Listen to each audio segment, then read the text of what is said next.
We'll begin in a subcommittee, anticipating more members of the committee to arrive.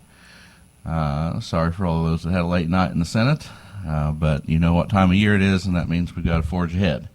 So we will begin with public hearing for House Bill number 344. Representative, please come forward and proceed when ready.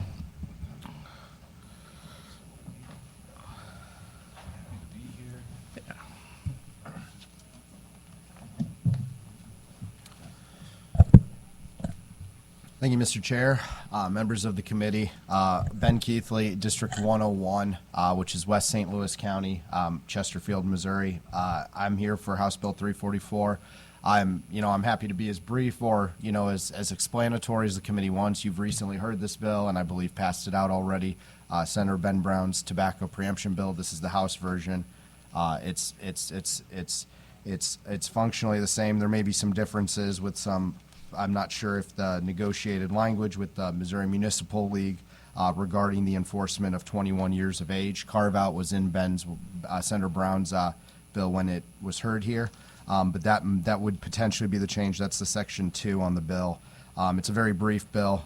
Simply put, it just requires that our state regulations regarding the sale of tobacco products and alternative nicotine products in convenience stores, that our state regulations preempt, and that we're repealing the provision that local ordinances can be more stringent to make sure ours actually have effect. I'm happy to take any questions if there's anything particular that the committee wants to talk about.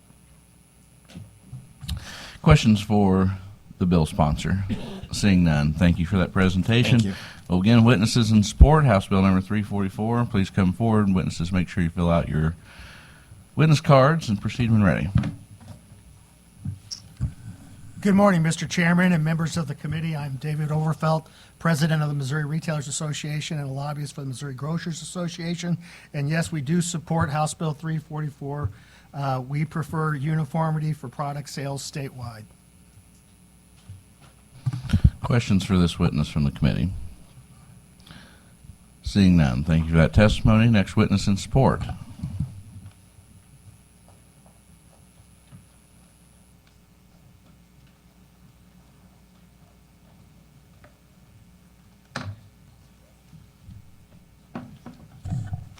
Good morning, Mr. Chairman, members of the committee. My name is Ron Leone. I'm the Executive Director of the Missouri Petroleum and Convenience Association, which means I represent many of your constituents who own or operate gas stations, convenience stores, and truck stops.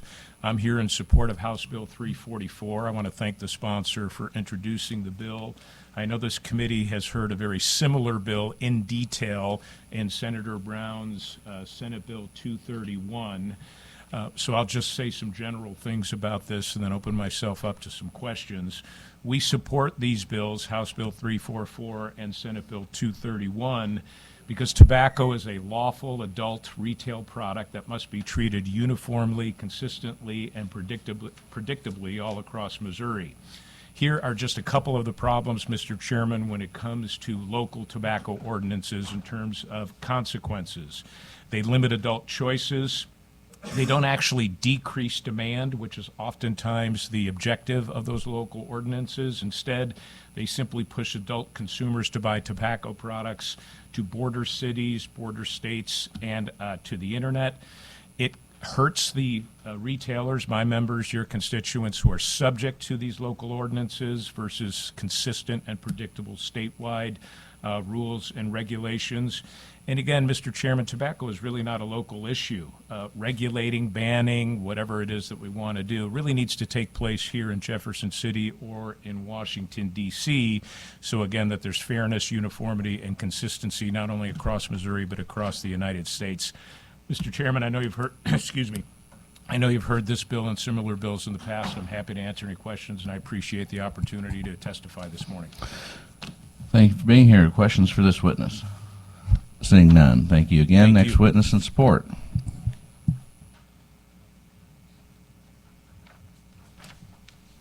Good morning, Mr. Chairman, members of the committee. My name is Heath Clarkston. I'm here on behalf of Maverick Convenience Stores.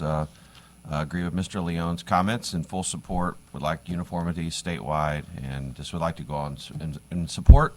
And for you, Senator, that would be formally come and go, and there's a lot in your district. So, Questions for this witness? Proceed, Senator. Do you have a competitor that's like Iceman convenience stores? Not yet. Maybe Just soon. gave me a great idea. Thank you. Further questions? Thank you. Seeing none. Thank you for being here. Next witness in support, House Bill 344.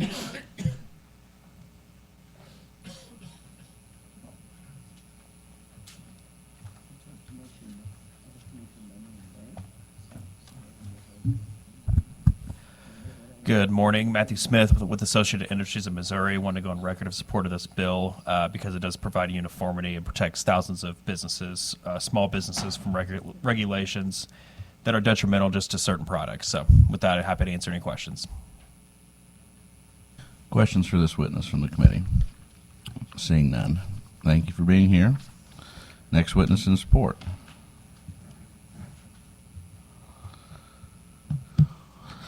Seeing none, witnesses in opposition. Oh, I'm sorry. I was looking the wrong way. My apologies, Mr. Chairman. I'm a bit slow today. No worries. I think we all are. Mentally too, what the hell. Mr. Chairman, members of the committee, Sam Licklider for the Cigar Association of America Incorporated in support of the bill. I think it's been bandied back and forth about why we need this, so I'll shut up, and if you have questions. Questions for this witness from the committee? Seeing none. Thank you for being here. Further witnesses in support? Seeing none, witnesses in opposition?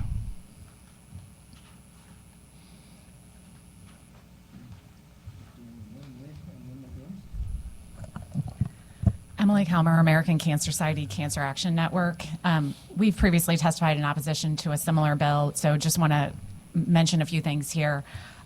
While the additional products they sell evolve, the tobacco industry and those who profit from their sales, including e-cigarettes, have consistently attempted to preempt local action as a strategy. We have evidence of that going back to the tobacco industry's records for many, many years. This is following the same pattern. And just to clarify, the language is written broadly, and while it is located in Chapter 407, there's nothing that limits its nullification and preemption of local authority on tobacco sales to that chapter. Also, there's nothing in this bill that provides further protection to minors. I think there was some confusion about that in the House. So quite the opposite, it ties the hands of those communities who want to respond to issues that they see. When parents and children get together and see issues with tobacco sales in their community, we want them to continue to have the ability to work on those issues at the local level. Missouri continues to trail the country in adoption of proven tobacco policies at the state level. So we oppose efforts to preempt local efforts that play an important role in the fight against cancer and ask the committee to reject this legislation. Thank you. Thank you for that testimony. Questions for this witness? Seeing none. Thank you again for being here. Further witnesses in opposition?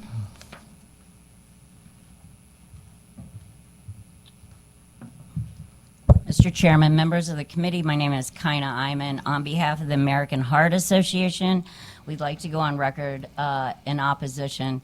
I hate to disagree with my dear friend, Mr. Leone, over here, but we do believe it is a local issue because so many of the compliance, if we see a shift in oversight and compliance to the states and local government, we don't have enough compliance officers on the state level to oversee the regulation of these products. So with that, we're opposed. Thank you for that testimony. Questions for this witness? Seeing none. Further witnesses in opposition?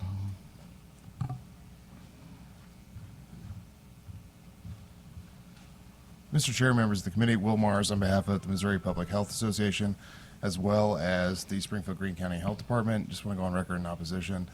So there's two issues. One is enforcement, and the other is the issue that we have seen in the past. So previously, 30 years ago, could not have predicted vaping as an issue. We want to make sure that in the future we can adapt to new technologies and new concerns in the nicotine industry. Happy to answer any questions. Questions for this witness from the committee? Seeing none. Further witnesses in opposition?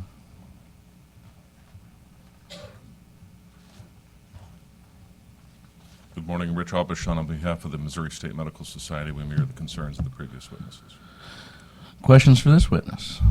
Seeing none. Further witnesses in opposition? Mr. Chairman, David Wynn here on behalf of St. Louis County. I want to go on record in opposition to legislation. Appreciate the committee's time. Further, any questions for this witness? Seeing none. Further witnesses in opposition?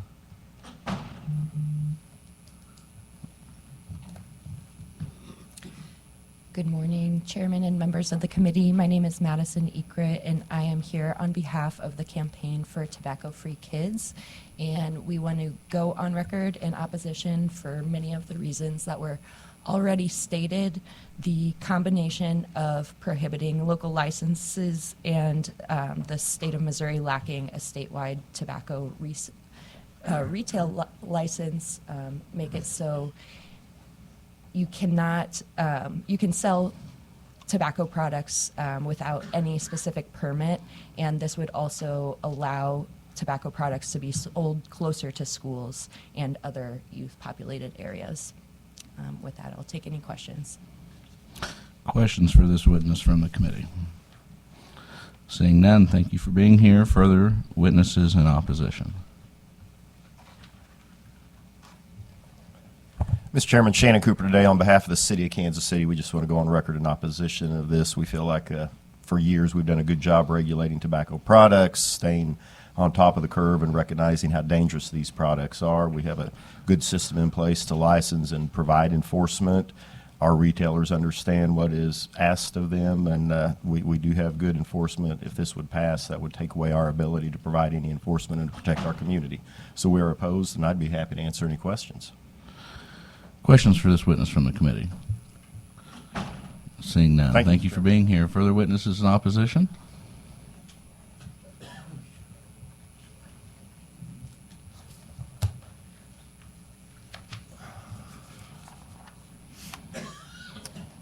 Good morning. My name is Stan Cowan. I'm a constituent in the 6th Senatorial District.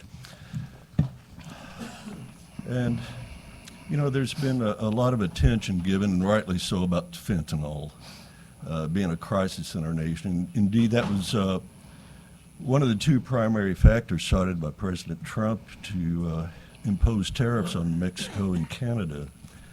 But for decades, there's been another drug that's exacted a much greater toll on premature deaths of Americans. Where fentanyl has claimed almost 74,000 American lives in 2022, tobacco has claimed over 490,000 American lives. In other words, for every fentanyl death, there were 6.6 deaths attributed to tobacco. And in Missouri, the contrast is even greater. Department of Health statistics show 1,404 deaths from synthetic opioids overdose compared to 11,000 deaths from tobacco-caused conditions. So for every fentanyl death, there was 7.8 Missourians claimed by tobacco. Now, this isn't to minimize the devastating impact of fentanyl, but to emphasize the impact of tobacco killing thousands of Missourians every year that has been ignored for far too long. Have we become complacent? Are we okay with thousands of premature deaths that could be prevented?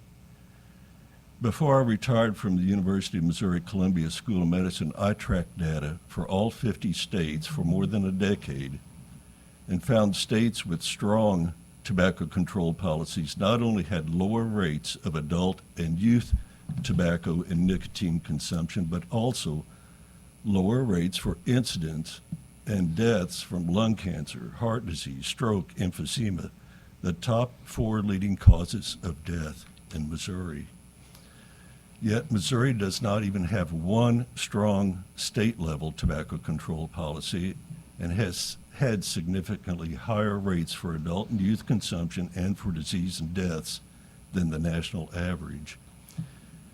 Additionally, this places an onerous burden on Missouri taxpayers of $692 million per year for Medicaid costs to treat tobacco-related conditions. Do the math, this comes over to $112 per Missourian per year. So it is not only good public health, but good stewardship of taxpayer dollars to enact strong tobacco control legislation. We do have a serious problem in Missouri. The FDA data for tobacco retailer compliance shows that Missouri retailers have a violation rate of 16.3% selling to youth, compared to the national average of 11%.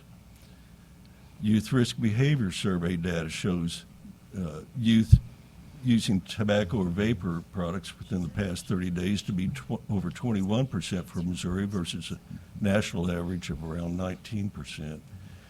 And in the first round of citations issued by FDA against retailers after they've been duly warned to stop the sale of illegal youth-appealing vapor products, Missouri retailers account for nearly 29% of those cited, even though Missouri compromises less than 2% of the U.S. population.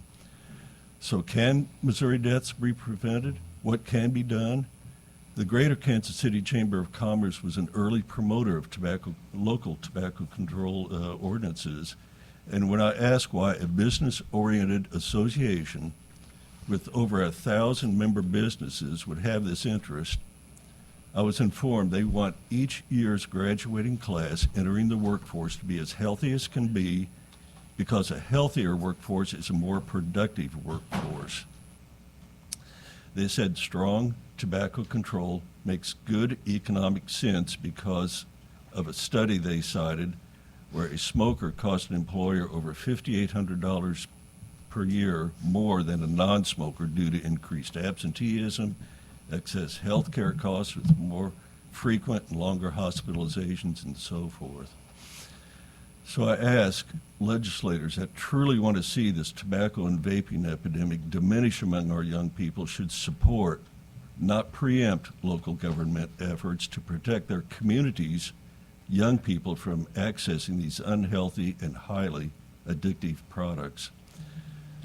States that have realized lower tobacco use and higher retailer compliance rates have accomplished this through a growth in local tobacco control ordinances, which then culminated in strong statewide laws. The industry knows strong public health laws reduce tobacco consumption and thus their profits. A landmark interview by Tobacco Institute lobbyist Victor Crawford after he had a diagnosis of terminal lung cancer unburdened his conscience in an interview with the Journal of the American Medical Association and said, "We could never win at the local level, so the Tobacco Institute and tobacco companies' first priority has always been to preempt the field." Now, previous hearings, you've heard testimonies from groups like American Cancer Society, American Lung Association, Heart Association, Campaign for Tobacco-Free Kids, State Medical Association. Please listen to these people. They have the interest of our young people at heart. They have the interest of public health at heart. While those testifying in opposition, they're in the business of making hefty profits from selling extremely addictive products with the full knowledge it will sicken and kill their consumers. It was mentioned it is a lawful adult product. I would say it's probably the only lawful adult product that, when used exactly as intended by the manufacturers, will kill half of its consumers. Please support bills aimed at preventing addiction, lessen disease, save lives, and save taxpayer dollars, and turn away from bills aimed to protect those profits from selling toxic products which reduce quality of life and length of life. Smokers die at least 10 years earlier than non-smokers. Please don't deny local communities seeking policies proven to protect young people in their community from addiction to these toxic and deadly products.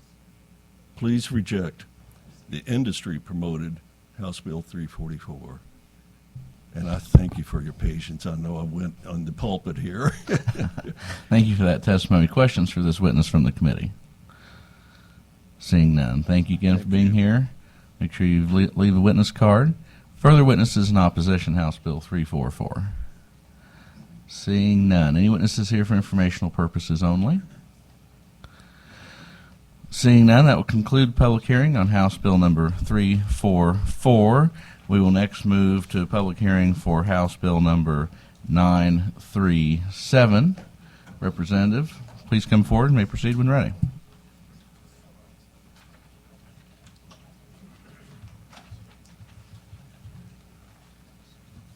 Good morning. I'm Representative George Hruza, District 89. I'm speaking on House Bill 937. I'm a son of a Holocaust survivor, and I grew up in communist Czechoslovakia, where my mother, who had survived the Holocaust, she suppressed our Jewish heritage while we lived in Czechoslovakia, and she had continuing nightmares about her experience in the concentration camp, thinking she was back in the camp and being, the nightmare scenario that was in. When we came to the United States, those nightmares went away. And she embraced our Jewish heritage. And so I lived came to the United States, have an incredible opportunity, very successful. Never did I, or my mother, or my family experience any anti-Semitism. So she knew we were truly free to be who we are, not worrying. And then October 7th happened, with its murder, rape, mutilation, torture, hostage-taking, and so forth. And within hours of that happening, there was an outpouring of anti-Semitism in the United States, something that I've never experienced before, and that has not just started then, but has continued since then. And many students have seen it on TV. We most recently had events in issues in Afton School District and a couple of other school districts. So clearly that has been it's a real problem, and I did not experience it, and what's happening now is our Jewish students in schools and universities are experiencing it.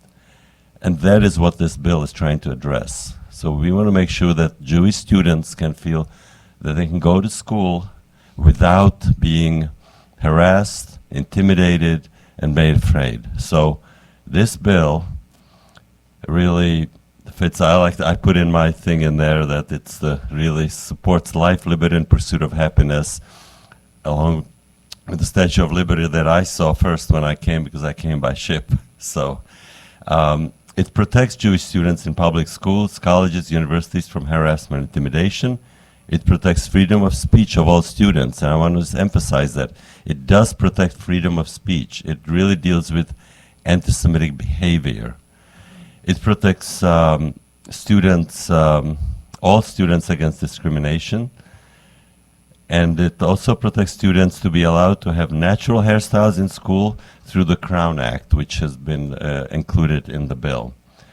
It passed out of the House with a bipartisan majority, and it is currently, actually 3 other states have this year passed this legislation: Tennessee, Kentucky, and Kansas. 40 states in the United States have the IHRA definition, have accepted the IHRA definition of anti-Semitism with its current contemporary examples, and also St. Louis County and Kansas City. And Missouri, the Governor Parson has accepted that definition, as well as have the Biden administration and the Trump administration.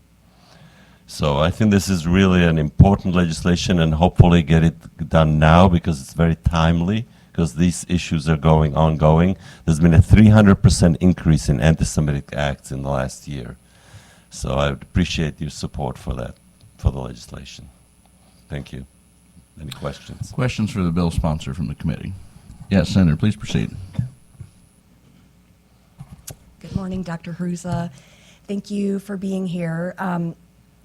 One of the things I'm struggling with a little bit with this bill, and we had a very timely example yesterday on the Senate floor. We spent several hours trying to eliminate any discussion on diversity, equity, and inclusion. And it felt very targeted towards people of color and women, quite honestly.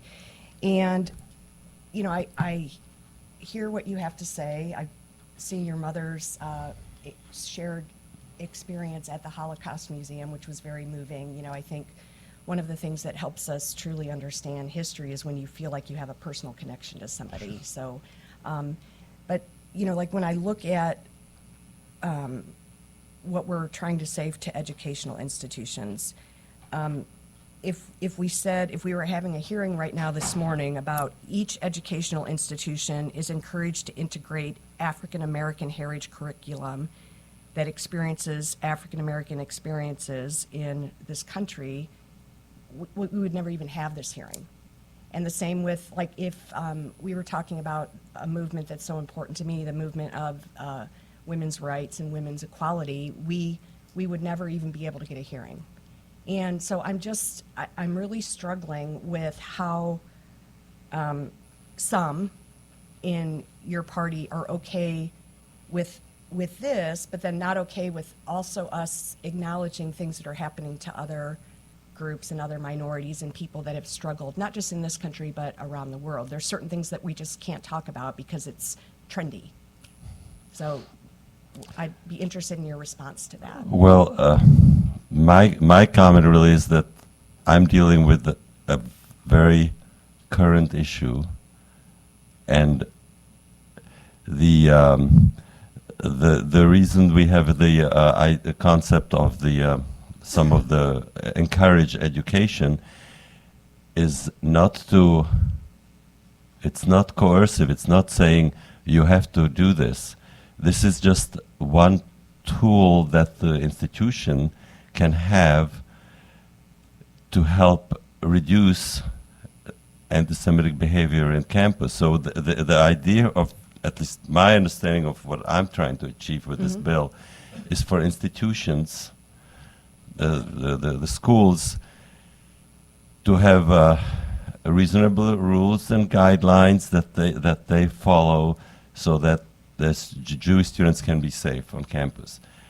One way to reduce anti-Semitic behavior is to encourage, to really educate all the students about what it means and why it's a problem. So I'm thinking of it, for example, we have some, students will protest, and again, this allows protests, totally fine. But when you have students that come up to a Jewish student and say, you guys are, you are killing all these people in Palestine, in Gaza, and so, you don't belong here. Go back to Poland. Okay, so that is most of the students that say that would make that statement, or when they talk about from the river to the sea, they really don't have an understanding of what that means. That means extermination of all the Jews, whether it's in Israel or the Jews in the United States by sending them to Poland, where 3 million Jews were murdered. So I view that as just as a tool that the university can choose to use to help reduce that kind of anti-Semitic behavior. So that's what this bill deals with, and at least I have not had that resistance, or as you mentioned, some of that pushback on it, because It really is just a tool, and not trying to, what people worry about is indoctrinating people and all that kind of stuff. This has nothing to do with it. And it really doesn't have anything to do with DEI either. This is specifically to keep Jewish students safe in school. That is what I'm focused on. And I hear what you're saying, but also, you know, at the Holocaust Museum, there is an entire area devoted to, during the Holocaust, how many LGBTQ people were also murdered and their lives were taken. So it you know, the Holocaust, although predominantly it sought to exterminate a group of people, you know, there were also other minority groups that were targeted as well. I understand what you're trying to do, and I don't want you to think I'm opposed to keeping Jewish people from Israel safe, but I felt the need to just sort of point out how some politicians are kind of okay with this on one group, but not okay with it on the other. So I do understand, and Roma were also genocide against the Roma, right? And we've had many other genocides, Mm-hmm. and what we are dealing here really is with U.S. Jewish individuals to be safe in what they're going. And I know there are efforts for other groups as well, Mm-hmm. and I certainly am not opposed to any of those. Good. So I'm just Thank trying to address this one. I appreciate that. Thank you so much. Further questions for the bill sponsor? Seeing none, thank you for that presentation. First witness in support. Please come forward, make sure you fill out a witness card. Proceed when ready. Good morning, Chairman, members of the committee. My name is David Sofer. I'm here on behalf of Combat Anti-Semitism Movement, a global organization dedicated to fighting anti-Semitism through various initiatives worldwide. I'm here in support of House Bill 937 and appreciate Representative Hruza's championing of this vital piece of legislation. So as the representative mentioned, since October 7th, 2023, there's been a disturbing surge of anti-Semitism activity across the United States.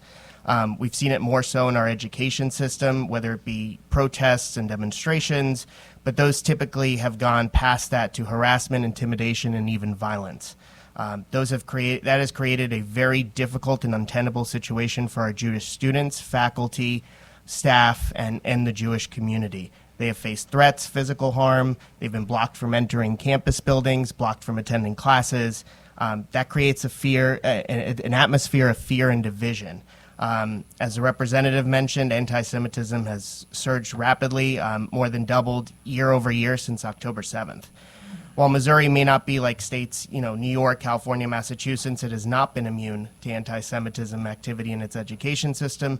I think the representative provided a couple of really good examples, and there are others as well. And then, Senator, I guess this might answer some of your question. The reason why this bill is so critical is this addresses Title VI. So, in federal Title VI, as you may know, there's discrimination, harassment against gender, race, a whole host of items except for religion. So President Trump in 2019 put an executive order specifically correcting some of this and putting it, to highlight Title VI and anti-Semitism. President Biden did not rescind that, and then President Trump again strengthened that in 2025. But again, this is only put forward via executive order, so that can go away at any time. That's why this bill is critical, because it puts together a provision in place to address Title VI and anti-Semitism here in the state of Missouri. As the representative mentioned, this has been passed in a handful of states, and I'll add Arkansas actually was just recently, a few days ago. So, again, what this bill does is it does not, and I want to repeat this, it does not prohibit it. It does not limit your free speech, your First Amendment rights, and it does not prohibit your freedom of speech rights within the Missouri Constitution. What it does do is it allows folks who experience anti-Semitism to have an avenue in place to investigate harassment, discrimination claims, incidents of anti-Semitic activity, not speech. And that's the critical component of this. It allows each educational institution to address claims of anti-Semitism. It allows folks to be able to have a process in place to have their anti-Semitic activity investigated, looked at, and then addressed by the institution. Currently, this is not necessarily happening at every institution, and that is what has been creating the problem we are seeing today within our communities and our school system. There has to be a place where Jewish students, Jewish staff, faculty, and the like can be able to have their claims heard. And so, whereas right now race and others can have that process, anti-Semitism does not. And so that's why this bill is critical. That's why this bill is such an important piece to the Jewish community and to our, hopefully ridding anti-Semitism in our education system and allowing Jews, as the representative mentioned, to be able to experience life, liberty, and pursuit of happiness in search of their educational journey. And with that, again, I appreciate the time and really look forward to answering any questions that you may have. Questions for this witness from the committee? Yes, Senator, please proceed.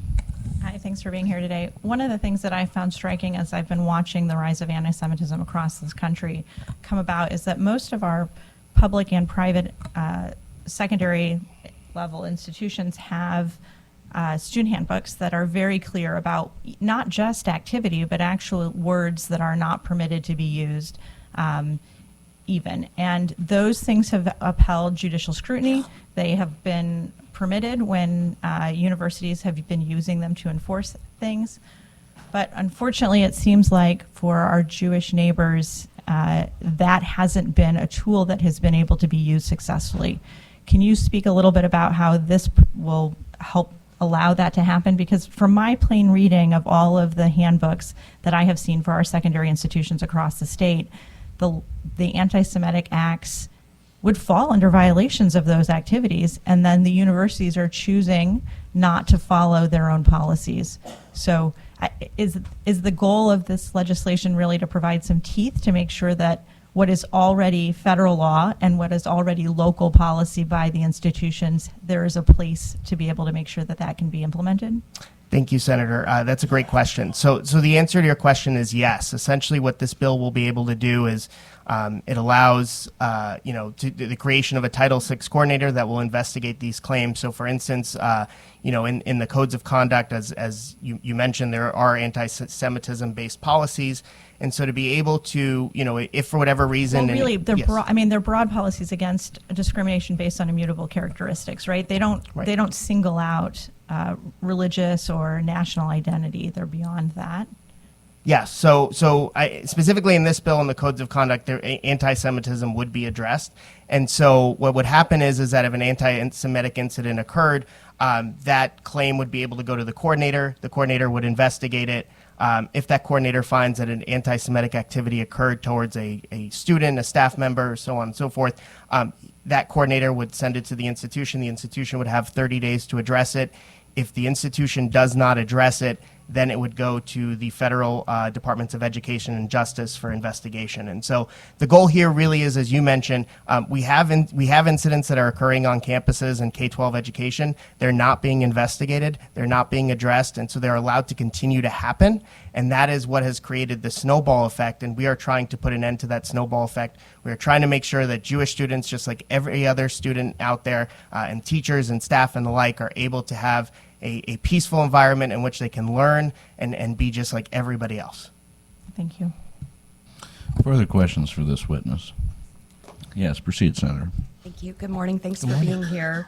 I'm glad you talked a little bit about what's actually in the bill. One of the, so me and my team watched the House debate on this bill a while back, and one of the things I think that was misleading, was even covered in the press, is some of the testimony or some of the debate on the House floor implied that you couldn't even criticize Israel as a country. And so I think what you're trying to say is there's still a way to have free speech as it relates to a country or a government, like Netanyahu, for example, but that wouldn't be considered anti-Semitic because it's not targeted at somebody's religion. Is that?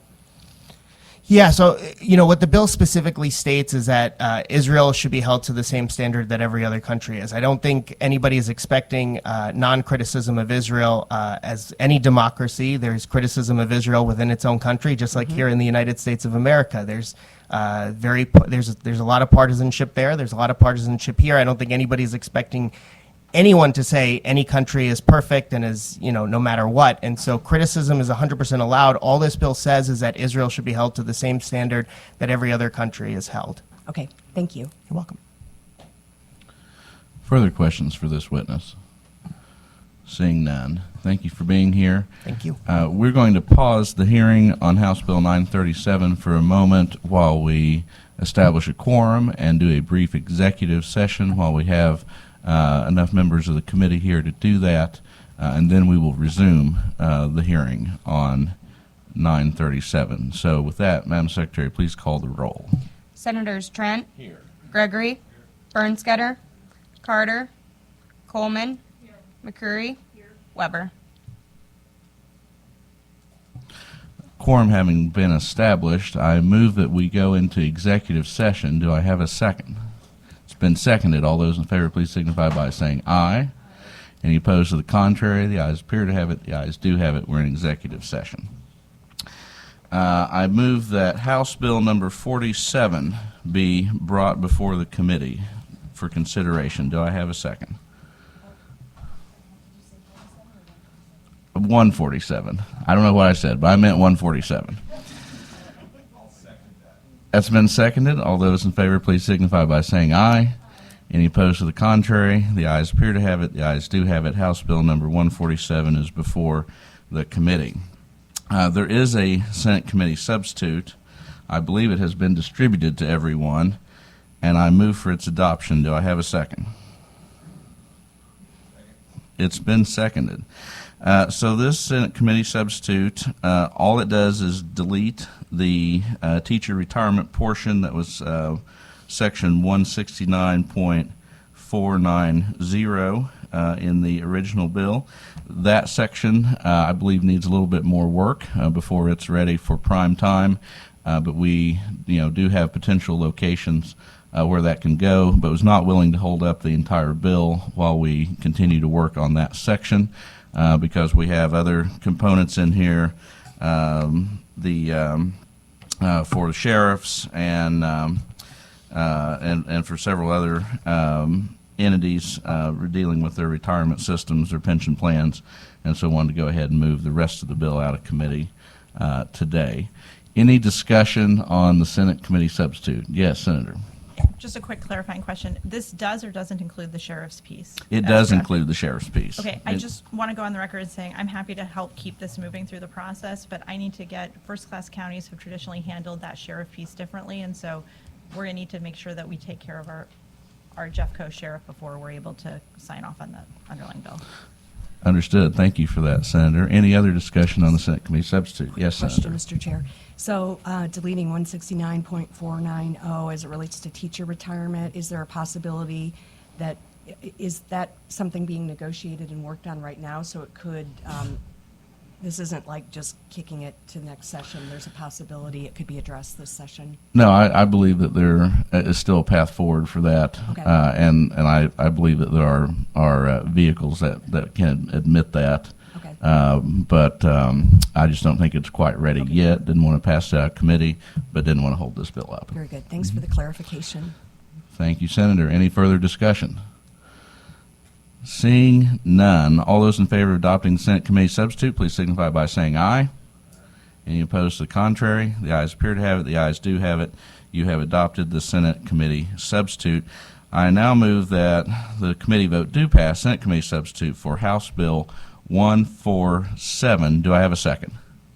It's been seconded. Any discussion? Seeing no discussion, Madam Secretary, please call the roll. Senators Trent. Aye. Gregory. Bernstetter. Carter. Coleman. McCreary. Weber.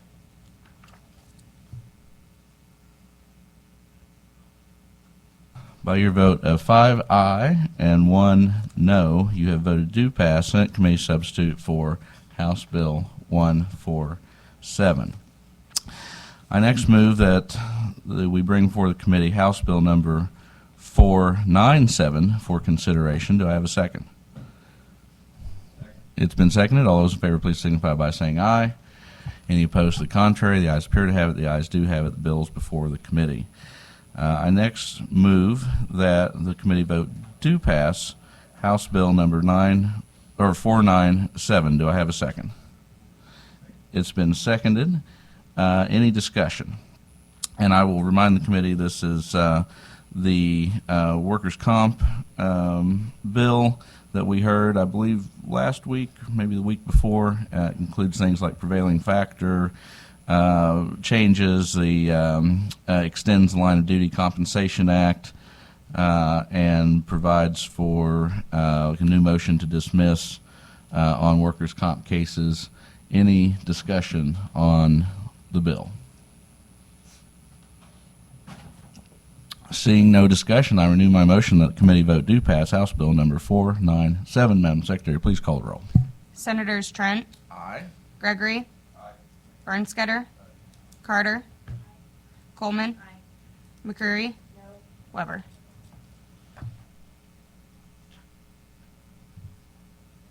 By your vote of 5 aye and 1 no, you have voted do pass House Bill number 497.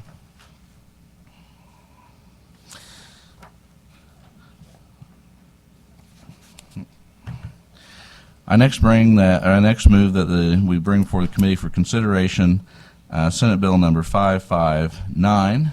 Do I have a second? It's been seconded. All those in favor, please signify by saying aye. Any opposed to the contrary? The ayes appear to have it. The ayes do have it. Bills before the committee. Senate Bill 559, if everyone will recall, this is Senator Berger's bill related to sovereign immunity for private contractors that are engaged in contracted work for a government entity. This is a bill that we heard 2 or 3 weeks ago at this point. And I move that we do pass Senate Bill number 559. Do I have a second? It's been seconded. Any discussion? Seeing no discussion, I renew my motion that the committee vote do pass Senate Bill number 559. Madam Secretary, please call the roll. Senators Trent. Aye. Gregory. Bernstetter. Carter. Coleman. McCreary. Weber. By your vote of 4 aye and 2 no, you have voted do pass Senate Bill number 559. With no more business coming for the committee for executive session, I move that we exit executive session. Do I have a second? It's been seconded. All those in favor, please signify by saying aye. Any opposed to the contrary? The ayes appear to have it. The ayes do have it. We have left executive session, and we will resume public hearing on House Bill number 937. Next witness in support. Please come forward, make sure you fill out a witness card, and proceed when ready. Mr. Chairman, David Winton here on behalf of the Jewish Federation of St. Louis. Want to go on record in support of the legislation, thank the sponsor for bringing it forward and the committee for hearing the bill. I want to kind of clarify a few things because I think there is a lot of conversations about things that are not in this bill. And so I want to talk about what is specifically in this bill. Specifically in this bill is a recitation numerous times that this bill does not truncate the right to speech, nor could the bill possibly truncate the right to speech because that's enshrined in the Constitution.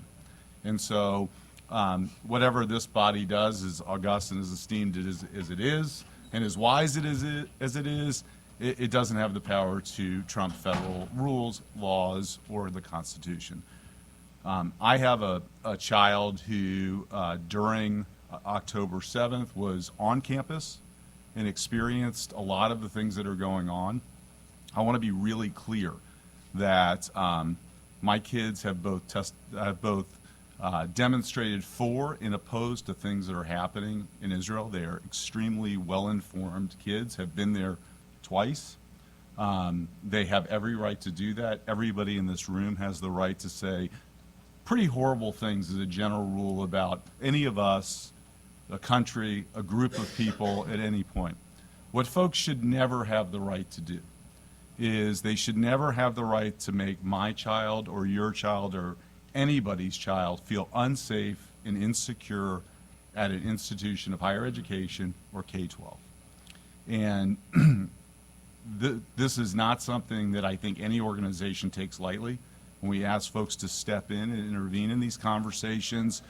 But I think anybody that watched congressional testimony after what was happening on colleges, watched some of our greatest institutions in this country do somersaults to avoid making statements that every basic human, anybody who cares about humanity, should have been capable of saying without any hesitation whatsoever. No, it's not okay to call for the extermination of a group of people, and that should be against any school policy. That does not seem to be an unreasonable place. I'm not even sure that's true, by the way. I think that the idea that organized protest blocks students from going to school, the thing that we pay for, that's not okay, and schools shouldn't allow that. The idea that kids have to remove their garb, whether it's religious or otherwise, to go to class because they fear what's going to happen. Professors not being able to get to their own classrooms to teach their classes.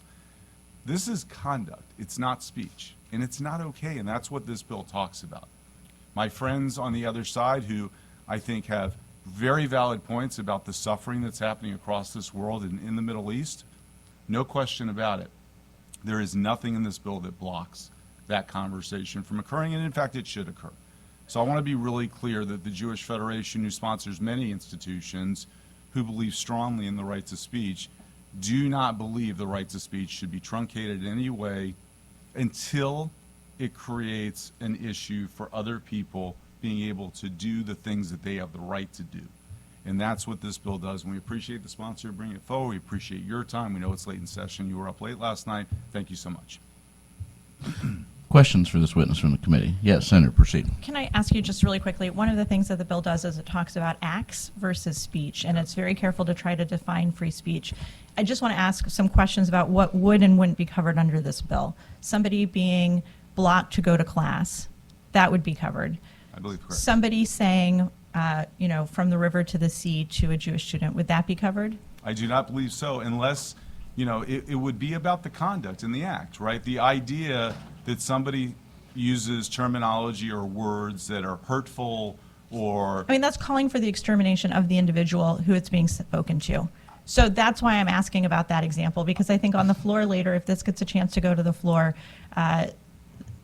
Senator from the 23rd and the 22nd, 4th? You're the 24th. We might have some more conversations about where does this go, where are the limits of this, and I think it's important for us to understand what is and isn't covered. And so I think that that's kind of the crux of this, is where is the line of speech turning into action, and how do we define that in the law, both to protect every student in the state of Missouri and also to not contramand the federal Constitution. And Senator, if I may respond to that or reply. One is, I don't actually think we're drawing the line, period. I don't think that's up to the Missouri legislature to draw the line about what the Constitution does or does not allow in relation to free speech. I could give you my opinion about that. As reprehensible as I think certain words are in certain statements, as hurtful as some of those statements are to me and not to others, the simple, uttering those statements in a bullhorn, on a hill, on a college campus, is not today and was not, in my opinion, a violation of free speech.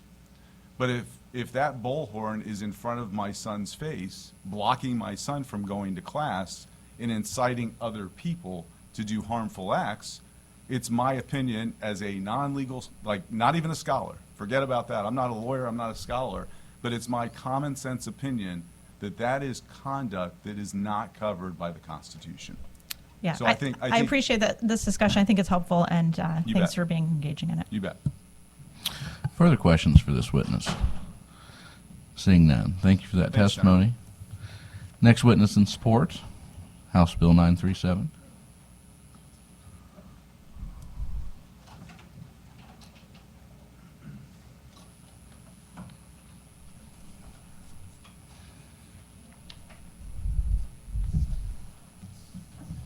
Thank you, Senators, for the opportunity to be here. My name is Keith Beardsley. I'm here in my personal capacity from.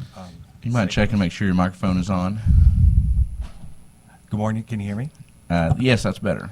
Good morning, Senators. Thank you for the opportunity to be here. My name is Keith Beardsley, and I'm here in my personal capacity from St. Louis, from District 24. I just want to go on record as being in support of 937. I don't have anything new in my testimony to add to what's been said before me. This is about protecting the safety of Jewish students when they're on campuses. I've talked to many parents and students themselves who have been threatened and verbally attacked and physically attacked just because of who they are. So I have testimony I'd like to enter into the record and happy to take any questions.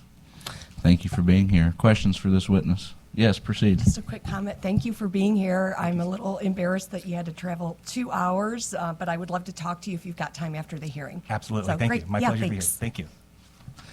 Further questions for this witness?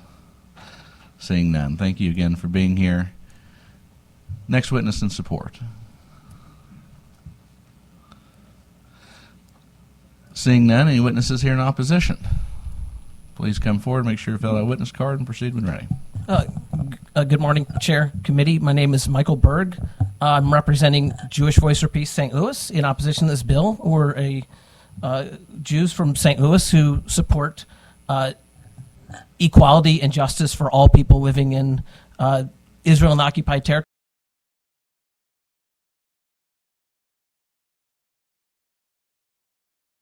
Of anti-Semitism to this very controversial definition that would be then incorporated into codes of conduct at Missouri public schools.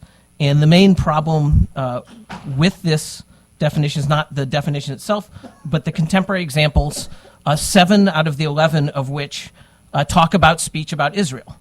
This definition has been rejected by the bulk of scholars on anti-Semitism, Holocaust studies, Palestine-Israel studies, civil liberties groups, and even the author himself, the principal author, Kenneth Stern, has been very vocally saying that he does not think this definition should be adopted into any laws. And the problem is, it conflates speech about Israel with anti-Semitism. So, for example, among other things, it would label it anti-Semitic to call Israel a racist endeavor, to apply double standard to Israel's behavior, and who gets to decide what is a double standard, and also comparing the actions of the state of Israel or any officials of Israel to Nazi Germany. So there was a recent article in one of Israel's most esteemed newspapers, Haaretz, where an Israeli soldier said about his experience in Gaza, "I felt like a Nazi. It looked exactly like we were actually the Nazis and they were the Jews." Would be quoting the soldier, would that be considered anti-Semitic? Just yesterday, the Israeli Minister of National Security, Itamar Ben-Gvir, said about the people who are now being starved and trapped in Gaza and are being bombed on every day. Average about 40, 50 people are killed every day in their tents. He said, "My very clear position on how to act in Gaza is that food and aid depots should be bombed." The bombing of food and aid depots is something that's advocated by a high official in the Israeli government. If someone would say that sounds like a Nazi to me, I mean, that is sensible or it's plausible. These particular standards are not applied to any other country. You're not labeled as a bigot if you say the People's Republic of China is intrinsically racist against Uyghur people, or you say that about Canada or Iran or even the United States. Only with this passage, only this would brand you as bigoted against an ethnicity.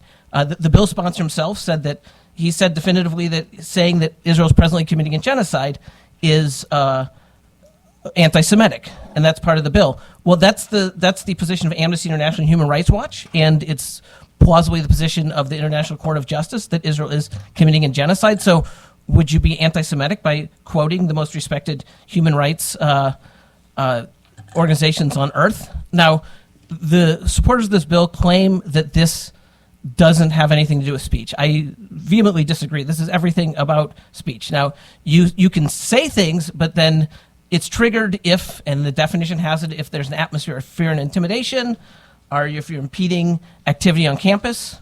And it also, it says that anti-Semitism will be treated exactly like race, which we would be fine if there's a better, these scholars who I was citing, there's the Jerusalem definition of anti-Semitism, which if that was adopted instead of the IHRA, we would find it unobjectionable. But if you have speech about Israel treated as if it's saying that is the same as discrimination on race, That's a real problem for free speech. So let me give a couple examples that can happen. So the bill sponsor himself said it was anti-Semitic to say from the river to the sea, Palestine will be free. Someone here interpreted it, I believe the Senator Coleman interpreted that as annihilation of the Jewish people. Most people I know who say that, they know very well what it means, and it's talking about freedom and equality for everybody in historic Palestine or the land that Israel is under control. You can have different thoughts about what that means, but when I say that, I really believe everybody, regardless of race or religion, should have freedom. So you can say that, but let's say you have a march or demonstration. That said, you have Israel's a racist state or Israel's committing genocide. You have that on placards, and someone claims that they had trouble getting to class, or maybe it was harder to get to class, and then they say they've been intimidated. Okay, if you had a similar activity, let's say that you were cheering on your football team or your basketball team, and you had the same basic difficulties of people getting to class, nobody would file anything. Nobody would find that objectionable. This would be triggered by speech about a foreign country that is abusing people's rights. Another example, you have a heated discussion in class. You have a heated discussion in class. Someone cites the teacher might cite this soldier who said that he felt like a Nazi. They might cite Amnesty International. They might cite historic documents about the founding of Israel, which was a pretty ugly affair. If you look at the actual history, a Jewish student in class, supporter of Israel, might say they felt intimidated. They felt fear and intimidation. That's a very subjective thing, whether you feel fear and intimidation. Then it's taken before the administration. Something is filed. Okay, then it becomes a political issue with the administration, the people doing the Title VI. And this is why, I believe that this is, in a very clear sense, literally a politically correct speech code. This is politically correct in two ways. The politics here, deciding what definition, a definition that's preferred by politicians, not scholars, of what is anti-Semitism, and also the politics of pressuring the administration to do something. There are groups right now, like Mothers Against Anti-Semitism on Campus and Beitar US, who are going and looking to target pro-Palestinian students and professors on campuses. Beitar's bragging about drawing up the lists that are being used to deport people who have deportation proceedings now just for their speech in support of Palestine. So this is a politically correct speech code. The result of this, regardless of who is, by enshrining this definition into law, it will create an environment where students and faculty are constantly second-guessing themselves whether or not they can speak or write certain things about Israel, wondering if their words go beyond or outside the boundaries placed. It also, I see it as contradictory to, I've been hearing, and I think there's some justification, Republicans for years talking about how, conservative students have been not allowed to speak their minds, and they've been unfairly targeted as sometimes misogynistic or homophobic or racist, and that we need to open up. Well, this closes the discussions that need to be happening. There's a serious situation. There are terrible suffering. I am here because I have friends who have been killed in Gaza by bombs, and they're suffering. And this is why students have been protesting, because they don't like America supporting this type of behavior of a foreign country. And if a definition of anti-Semitism should not have anything to do with what you say about a foreign country, it is not intrinsically racist to say against Han Chinese people, to say bad and often accurate things about China, which is committing horrible human rights violations. So if there was a different definition, like the Jerusalem Declaration of Anti-Semitism, we'd find it unobjectionable, but as it is right now, we find this very dangerous. Questions for this witness from the committee? Seeing one, proceed. One of the things that's so frustrating is when people have traveled a long distance to come in and have a public testimony said, and I appreciate very much your participation in the process and your right to do so.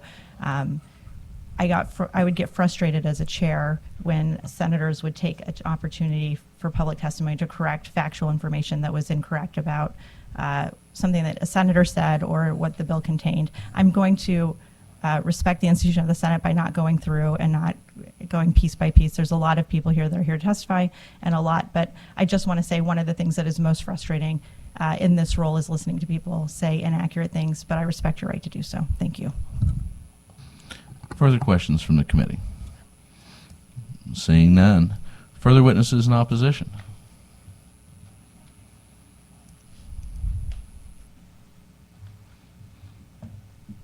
Please proceed when ready. Good morning, Mr. Chairman and members of the committee. My name is Luke Jensen, and I'm a resident of Columbia, Missouri. I'm currently a college student, and I am deeply opposed to this bill.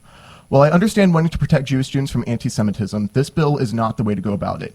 This bill seeks to redefine anti-Semitism using the IHRA definition of anti-Semitism, which uses 11 examples to define it. 7 of those examples talk about criticism towards the state of Israel in some way. The definition seeks to make it so that criticizing Israel is a form of anti-Semitism. Under this bill, if I were to go into a classroom and talk about the Israeli-Palestinian conflict, I could not say that I believe Israel is committing genocide in Gaza. This bill will silence the voices of Palestinians on campus. This bill will be a direct attack on the First Amendment rights of students. This will silence me, all of the anti-Zionist Jewish students, all of the Palestinian students, and the rest of the students and faculty who stand in solidarity with the people of Palestine.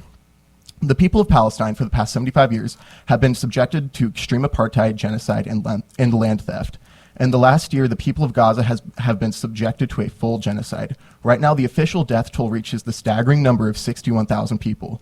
But these are just the people who have been killed by airstrikes and bullets. The true death toll that includes those who have been gone missing, who are still trapped under the rubble, have died of starvation or from thirst, and from preventable sickness, and since all health systems have collapsed, is estimated to be in the hundreds of thousands, according to the Lancet Journal. This bill will punish the students who decided to stand up to this absolute atrocity.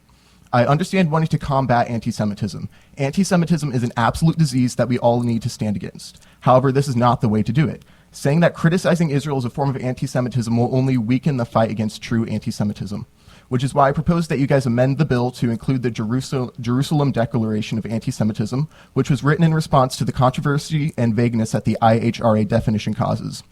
This definition was written to still include room for healthy discussion about the Israeli-Palestinian conflict within the institutions that adopt it. This definition has been signed by more than 350 scholars on anti-Semitism, the Holocaust, and Jewish studies.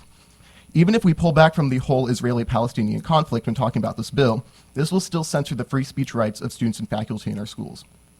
I should be allowed to criticize the state of Israel's practices and policies as racist, just as I would call the United States' practices and policies racist. This is my First Amendment right. Under this bill, I could say whatever state or country in the world I wanted to is racist. Venezuela, Chile, Canada, Norway, Italy, Greece, Taiwan, any one of them. The only one that I could not say is racist is Israel, because that is supposedly anti-Semitism.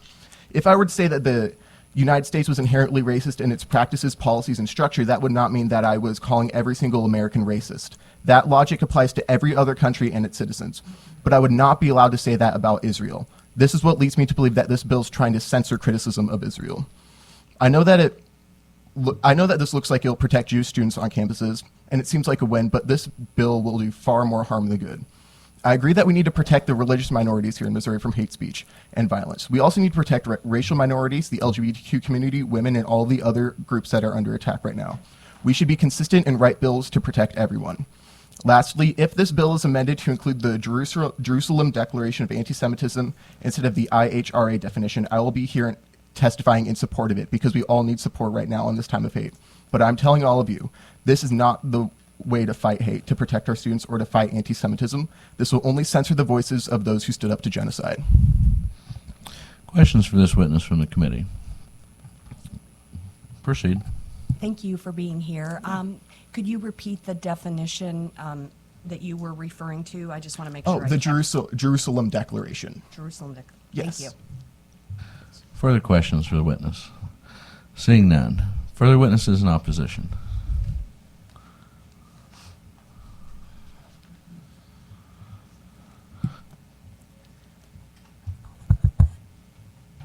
Seeing none. Any witnesses here for information? Oh, sorry. Oh, I was looking over here, and please proceed. My name is Steve Meyerhart. I was born a Jew.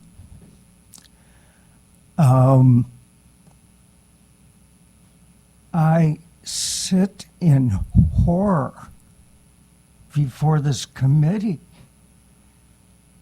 to hear daily from the media who have the courage to report on the horrors being perpetrated on the people of Palestine. But let me remind us, because we really have convenient memory lapses. As a Jew who's been around a long time, my family was in a Jewish country club because Jews were not accepted in white country clubs. I remember when I pledged a Jewish fraternity because Jews were not allowed in the white fraternities. That is anti-Semitism. That is impactful. That has been impactful for lives for generations. And what did the state legislature do about that at that time? Give me one example of what the state legislature did in Missouri about this practice. Zip. I see weaponization of anti-Semitism that has led to disappearing people for speaking out against this horror being perpetrated, this horror that could be compared to the Holocaust in terms of its brutality and its deprivation of rights of human beings. Palestinians are human beings. They have endured.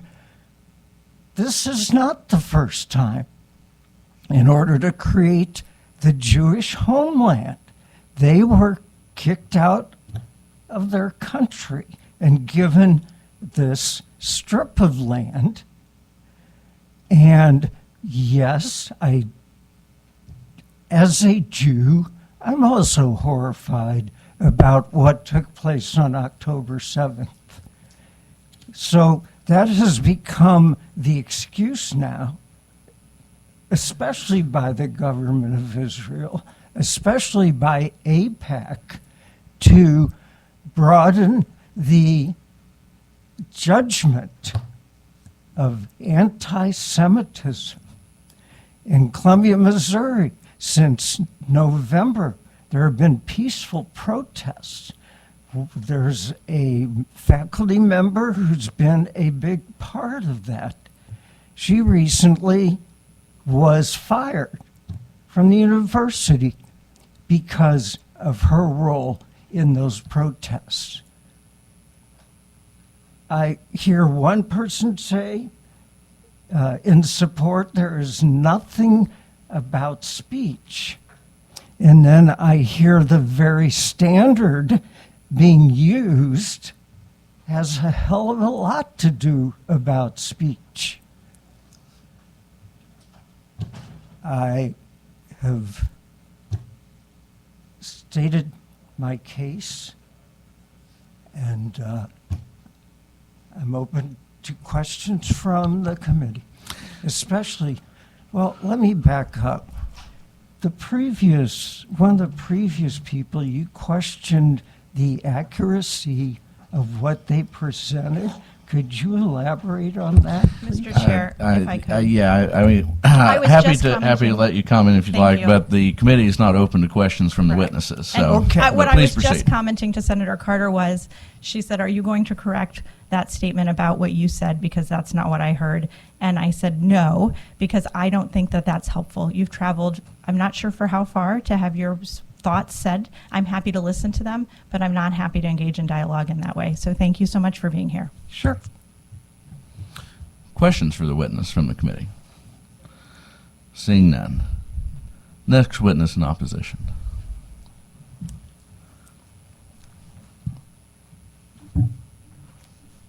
Good morning. I am a Jewish WashU student, And I have been involved in human rights for Palestine organizing for almost 10 years. And I am here in opposition to this bill, very similarly to those who have spoken before, that this definition of anti-Semitism strongly emphasizes speech and strongly emphasizes criticism of Israel. And I want to point out that the idea of free speech infringement is not a possible future reality, but an ongoing current reality on college campuses.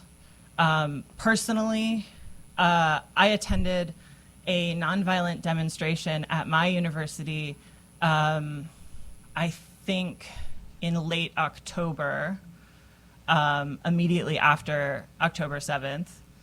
And most of the people who spoke at that demonstration were Jewish. There was a group of other Jewish students who were clustered outside the demonstration who were watching, and one of the speakers called to them and said, "We are not a threat to you. Please come speak to us. We are your neighbors. We are your friends. We are other Jews. We want to talk to you about this." And they wouldn't approach us, which is fine. But after that event, where Jews spoke in criticism of Israel, where Jews specifically said, "We're not here to criticize Jews, we are here to criticize specific Israeli policies," our university chancellor published an email to all university affiliates describing us as anti-Semites. I emailed him. I said, "Hi, I'm one of your students. I am a Jew and a human rights scholar. You've publicly called me an anti-Semite. Can we talk about this?" And he wouldn't even return my email. I've written papers about Israeli policy and had them be refused to even be graded. Not punitively graded, absolutely rejected, treated as if I hadn't turned in an assignment at all. Students on our campus have been arrested, have been suspended for using their free speech rights. This is not a possible future problem. This is an existing problem. As others have said, students on other campuses have been disappeared, have been deported. This is being used as a justification for horrific treatment, both here and elsewhere in the world.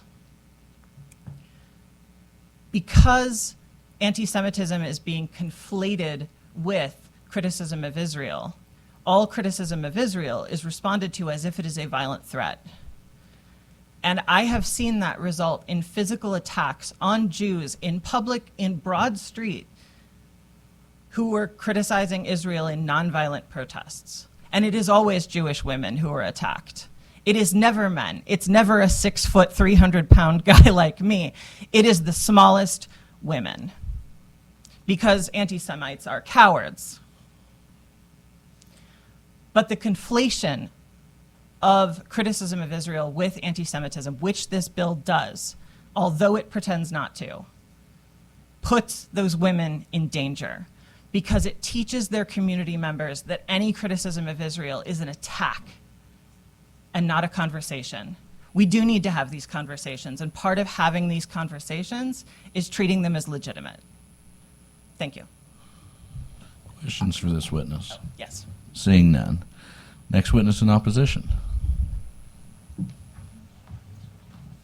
I need to go to fiscal review, so I just wanted to let you know thank you. Thank you for that notification. Please proceed when ready. Good morning. I'm Miriam Golem. I'm a retired professor. I live in Columbia, Missouri.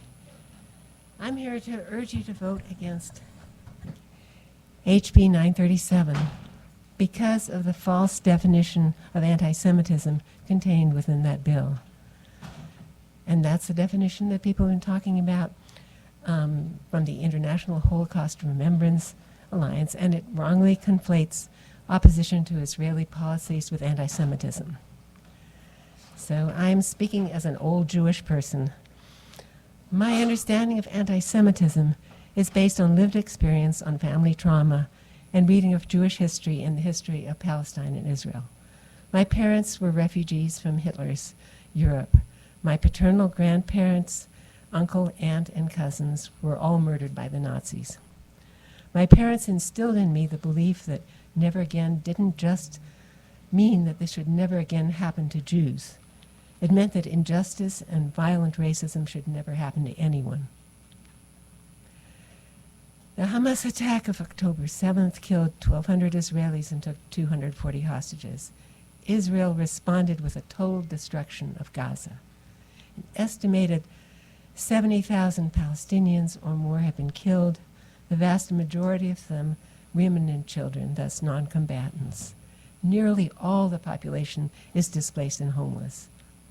Most schools, hospitals, mosques, infrastructure are destroyed, and Gaza is on the brink of mass starvation and mass epidemics. Last month, the Israeli military killed 15 emergency workers who were arriving in an ambulance and a fire truck, killed them at close range with bullets to the head, and then buried them in a mass grave and bulldozed over the fire truck and the ambulance. These are war crimes. Israel has made it clear that they want to remove the entire population of Gaza to some other country, and they're now moving to displace the Palestinians who are living in the West Bank. Israel's war on Gaza relies on U.S. military aid and support. So lots and lots of Americans are protesting this unquestioning support for what they view as a genocidal war. It is not anti-Semitism for our young people to point out the obvious injustice of the Israeli system. And yes, this is about speech. We've seen our graduate students, our students all over the country being snatched up. For instance, Mahmoud Khalil, who was taken from the Columbia campus for the crime of trying to mediate between students and the administration. He's now in a Louisiana detention center, was unable to witness the birth of his first child a couple of days ago. That was a speech issue. The only accusation against him was that he's Palestinian and believes in Palestinian rights. To give it, there was not equal outrage here, let's say 10 years ago, when swastikas appeared on the Columbia campus in student dormitories, and Jewish students were rightly frightened by that. There was no House hearing about that. It is not anti-Semitism to point out the obvious injustices committed in the name of the Israeli system. And to give it that name, it weaponizes anti-Semitism. It makes us unable to deal with anti-Semitism when it really arises, when it's really a threat to, say, American Jews. And it goes against the First Amendment right of free speech and free assembly. I urge you to vote against this measure. Questions for this witness? Seeing none. Next witness in opposition. Seeing none. No? Seeing one? Okay. Please proceed.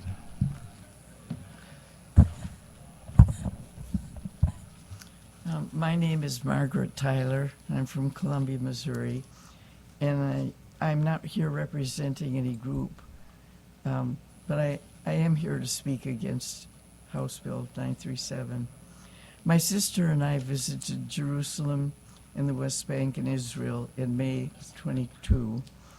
We saw many sights and heard from many Palestinians. Could you make sure that your microphone is on? I think It the looks committee like might it's be. on. Can you not? It may be a little Is bit this closer better? to you. Yeah, thank you. I'll just go on, I guess. We saw many, we visited Israel and Palestine and the West Bank and Jerusalem, May of 22. We saw many sights and heard from many Palestinians, and we saw many tanks for collecting water on the roofs of nearly all Palestinian buildings because Israel controlled and rationed the water to their homes. We met Palestinians who were trying to save their homes from demolition. Perhaps our most memorable experience was a visit to a place called the Tent of Nations, owned by a Palestinian Christian family and visited by many people from the United States and around the world. We were able to learn about their land and their programs and to spend a night with them. It was here that we felt some of the very real differences between the experience of Israeli citizens and the Palestinian people.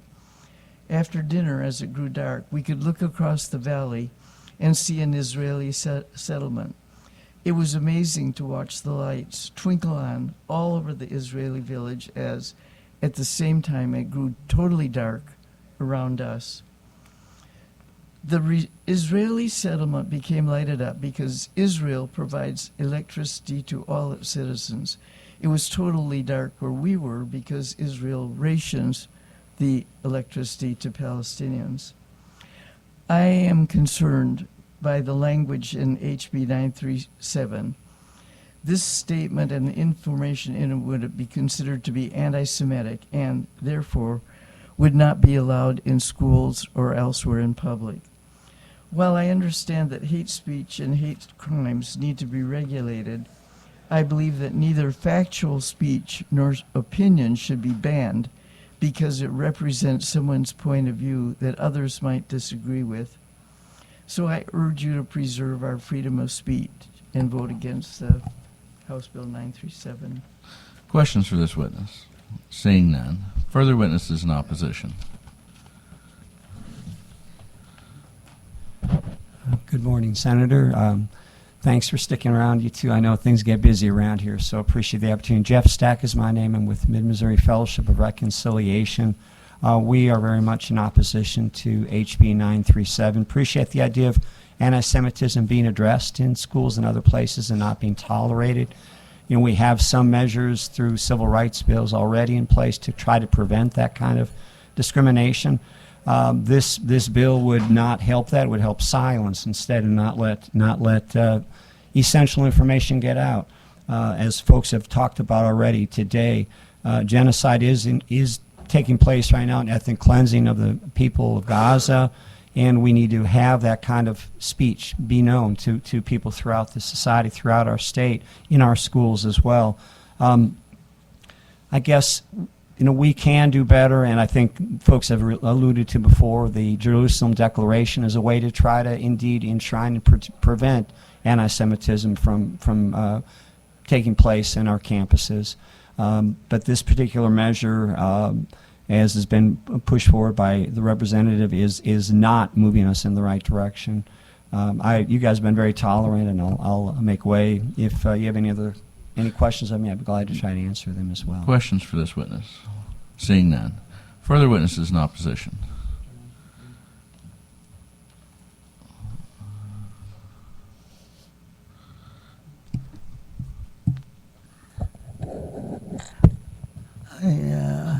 I greet the chairman and everyone with the peace greeting, the greeting of the prophets, and Prophet Muhammad, peace be on him, and Prophet Abraham. My name is Ahmed Murayawid. I worked as pediatrician in Mexico, Missouri for 42 years. And I love children, and I care for them and their parents. And they are so much touch my heart. And we had really a great time with all of them. And so peace and prosperity and kindness is very important. And I was very, very keen to enjoy taking care of children.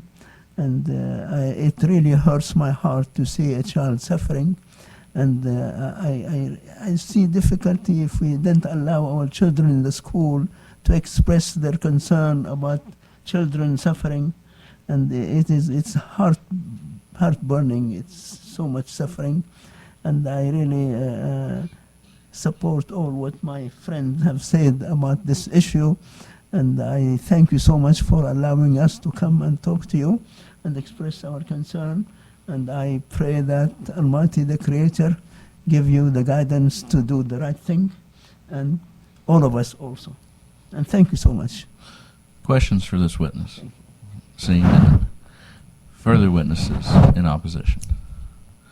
Seeing none. Witnesses here for informational purposes only. Seeing none, that will conclude public hearing on House Bill number 937. Next, we'll proceed to public hearing for House Bill number 105. Representative, please come forward. Proceed when ready.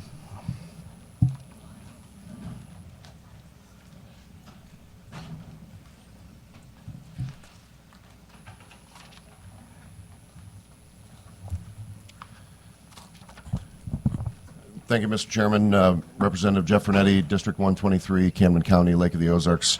I'll be brief because of your late night. This is a land conveyanced bill that passed the House unanimously. The bulk of it is land conveyance that would take place in my district, the Lake of the Ozarks.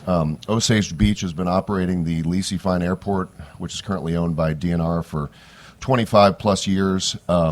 This would authorize a transfer between the state and the city, so the city could actually own the airport outright. It's the only airport in our region that could sustain regional traffic. It's got a long enough runway to do so.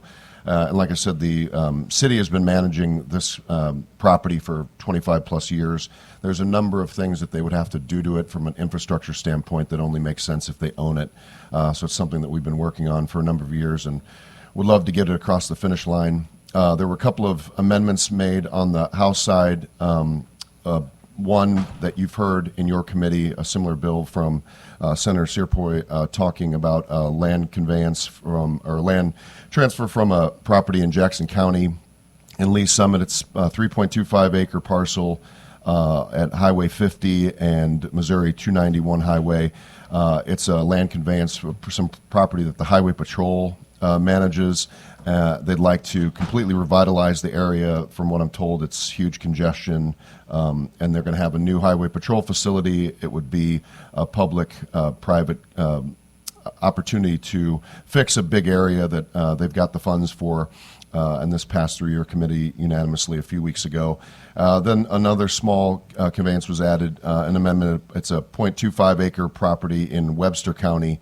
It's basically a small driveway owned by Ozark Correctional Center that the Highway Commission would operate along U.S. Highway 60, and this would enable that area of U.S. Highway 60 to facilitate further improvements.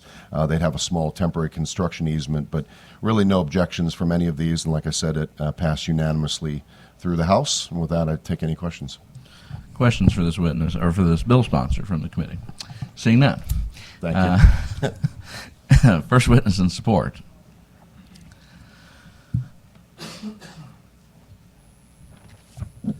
Thank you, Mr. Chairman. John Hensley, registered lobbyist for the City of Lee Summit.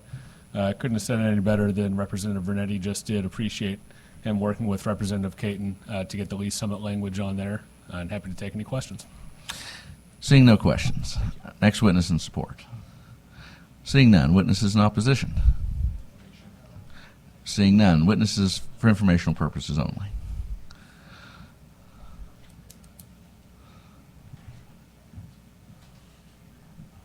Thank you, Mr. Chairman. Patrick Flush with MoDOT. The land conveyances in Webster County and Jackson County are part of two projects we got in the works.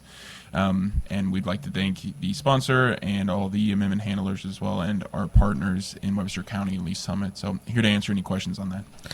Questions? Seeing none. Thank you again. Any further witnesses for information? Seeing none, that will conclude the public hearing on House Bill number 105. We will proceed to the public hearing for House Bill number 437. Representative, please proceed when ready.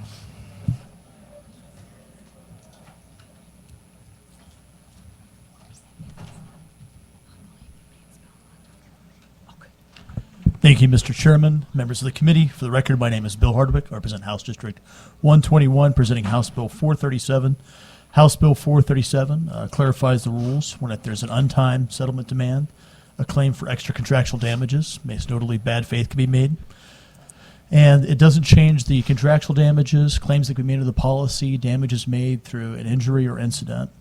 But if a party wants to claim extra contractual damages, the offer or the demand for the settlement has to be held open for 90 days, has to be made in writing, and it has to reference the statute. I think it's helpful, it's clarifying, it makes everybody on notice exactly what the rules are and how they contract for settling an issue, and the bill's pretty straightforward.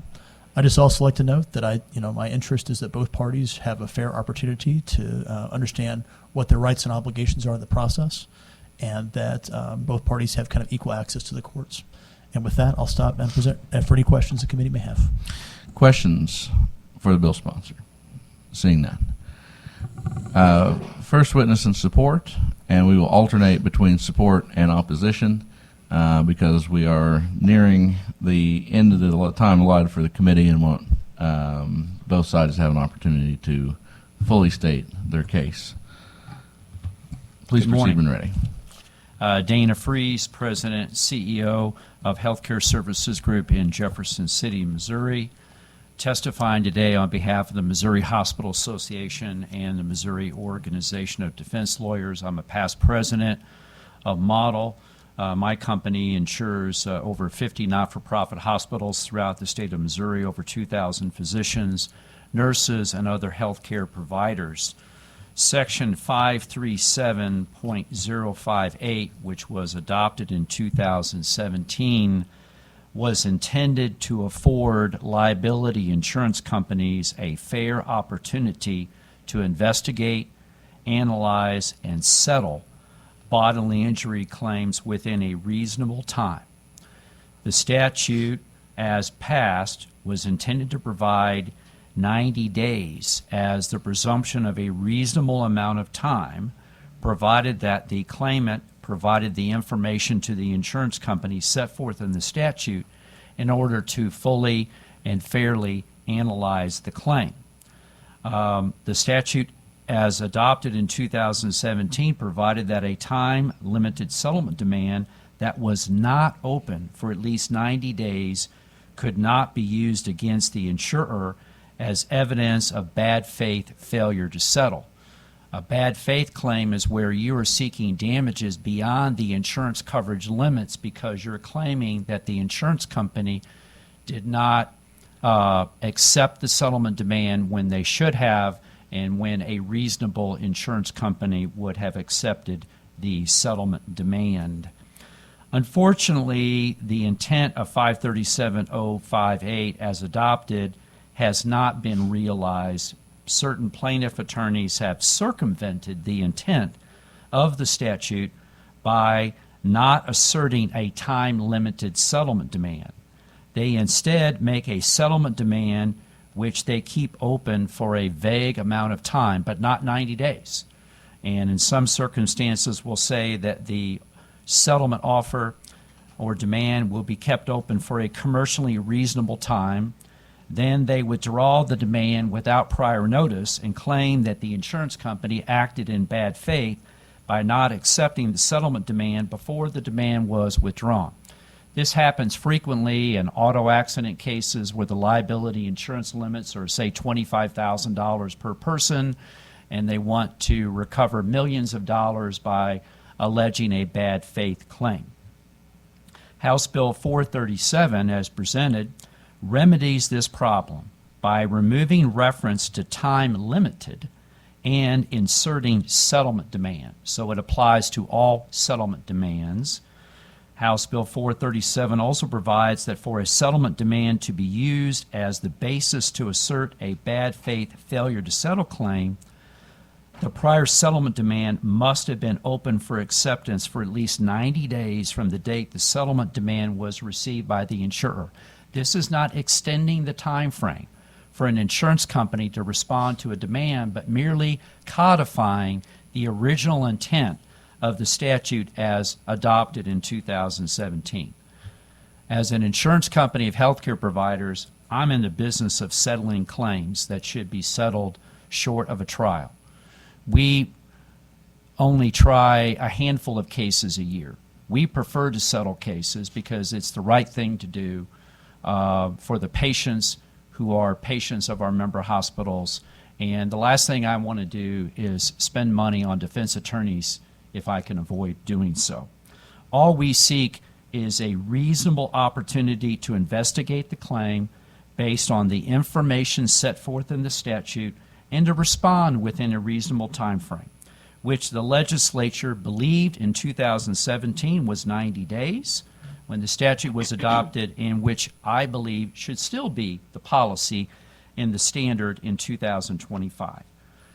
We are simply attempting to close the loophole and reinstate the purpose and effect of what the body intended in 2017. Now, I expect you will hear from the plaintiff's bar that there is a insurance regulation that's been in effect for years, 20 CSR 100-1.050, which says that every insurer shall complete an investigation of a claim within 30 days after notification of the claim unless investigation cannot reasonably be contemplated within this time frame. I think it is important to understand that the Department of Insurance recognizes that there are cases where you need more than 30 days to respond to a claim. I think it's also important to understand that the Missouri Court of Appeals Western District recently addressed the rights of an insurance company to have reasonable amount of time to settle a case. A good example of the gamesmanship that has taken place after the statute was adopted in 2017 and that continues to the current date is the recent case of Escabusa v. Safe Auto Insurance Company that was handed down by the Missouri Court of Appeals Western District on December 3, 2024. In that particular case, the insurance company, State Auto, offered its policy limits in settlement of the claim no less than 9 times. Each time, the policy limits settlement offer was rejected because the plaintiff lawyers were not interested in accepting the policy limits. They wanted to manufacture a bad faith claim.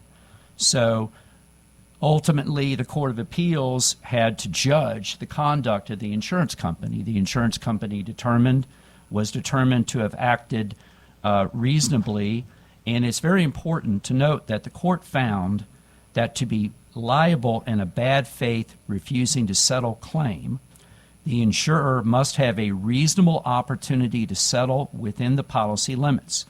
This case was the first time that an appellate court in Missouri explicitly recognized that an insurer is entitled to a reasonable opportunity to settle a claim.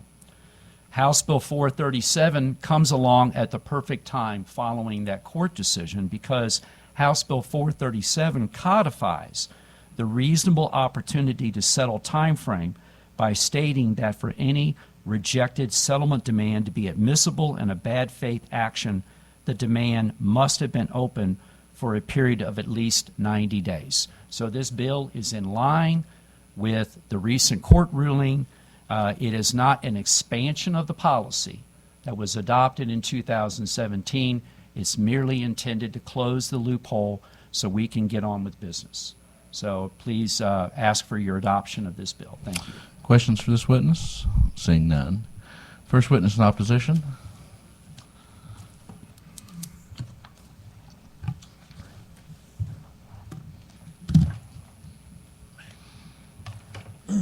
Thank y'all. Well, thank y'all very much. I'll try to be brief. This is a special privilege law to create special privileges for insurance companies that no one else in the state of Missouri has. Currently in the state of Missouri, any person or company is responsible for their negligent acts. That is not the case for insurance companies. Currently, under existing Missouri law, an insurance company, if they do something negligent, they have no liability.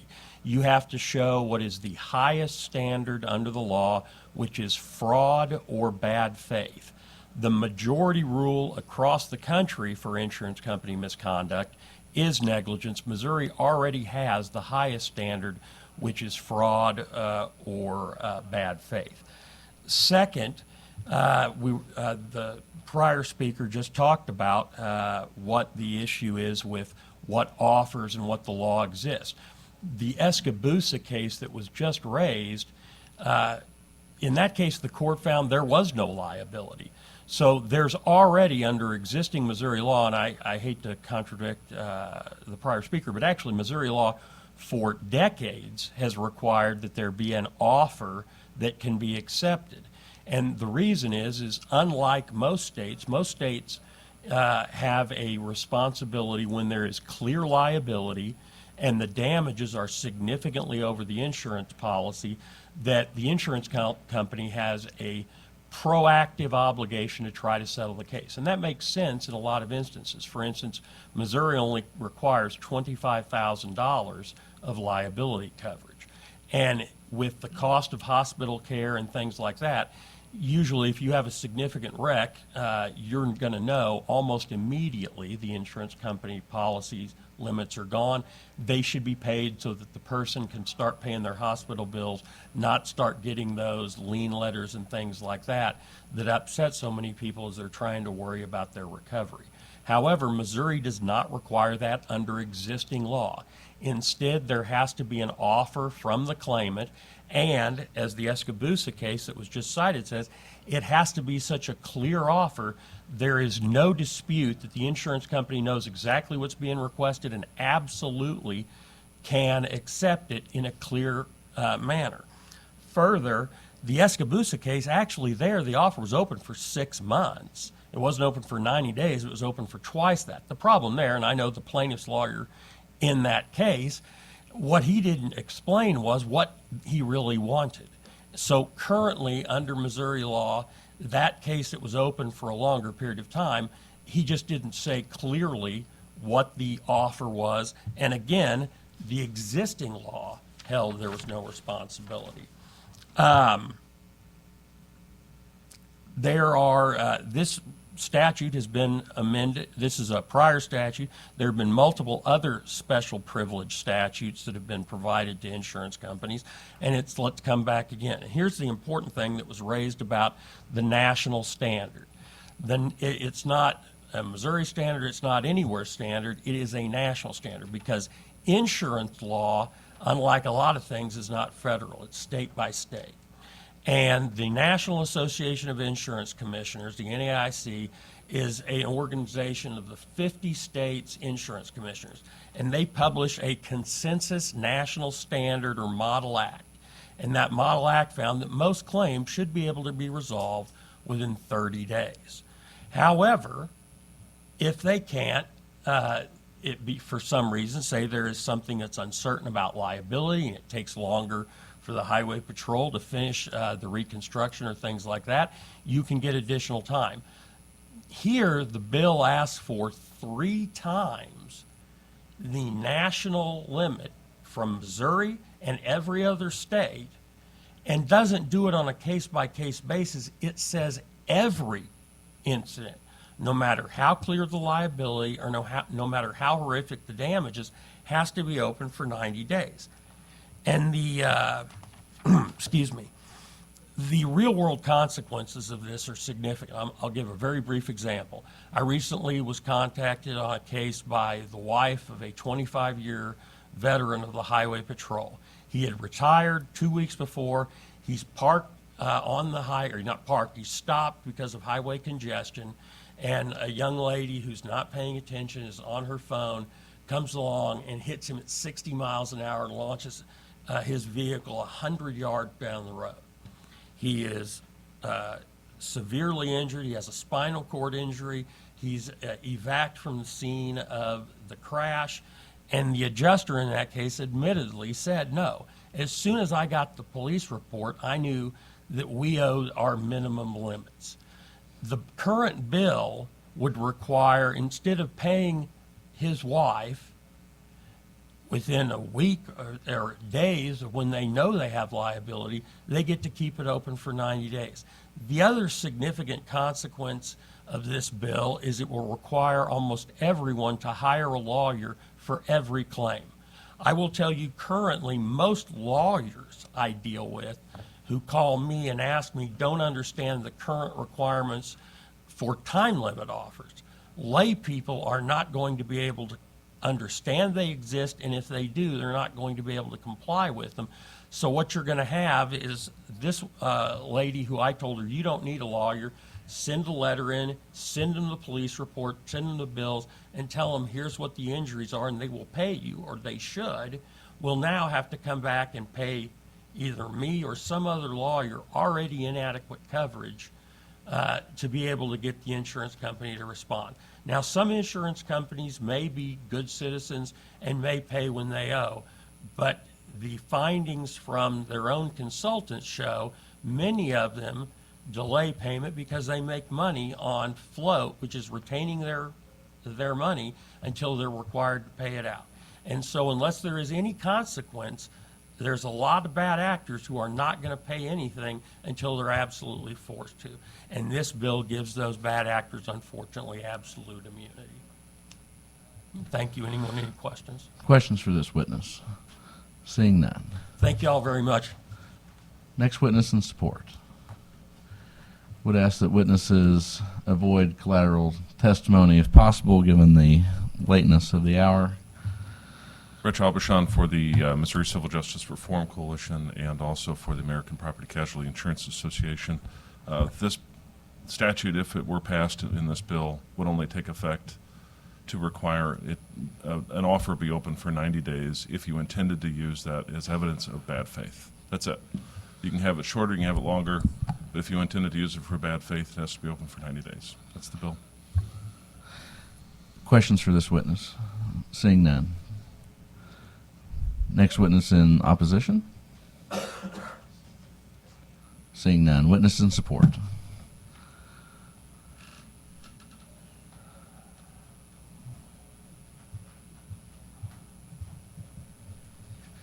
Good morning, Matthew Smith with Associated Industries in Missouri. I just want to go on record in support of this bill. Questions for this witness? Seeing none. Next witness in support?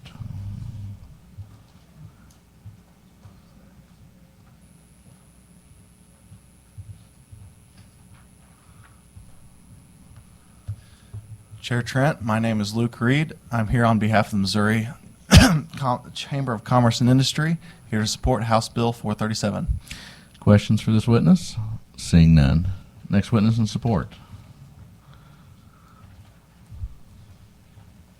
Good morning, Mr. Chair, member of the committee, Philip Arnzen with the National Association of Mutual Insurance Companies, known as NAMIC, and we'd like to go on the record in support. Questions for this witness? Seeing none. Next witness in support?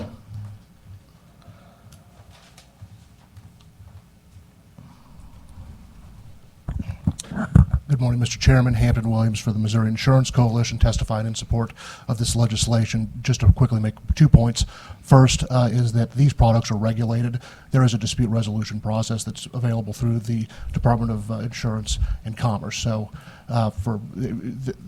filing a lawsuit is not the only means of recourse that any person has with respect to filing their claim. That's a misstatement. The other point I want to make is that the industry, the personal attorney industry, publicly advertises people not to include deadlines, not to follow this legislation. Prominent St. Louis personal injury attorney on the website says, avoid setting deadlines.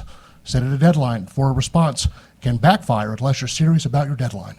The point is that our insurance carriers need to have information to make a determination about coverage. That was the intent of this law.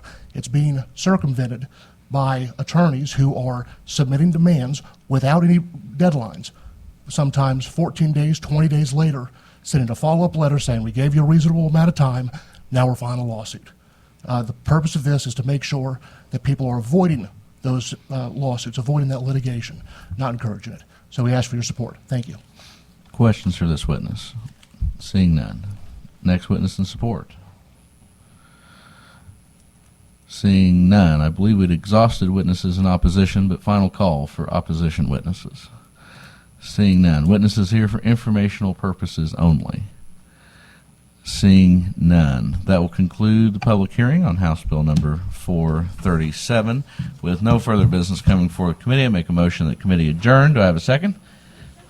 Looks like we're going to be here forever. I second. It's been seconded. All those in favor, please signify by saying aye. Any opposed to the contrary? The ayes appear to have it. The ayes do have it. The committee is adjourned.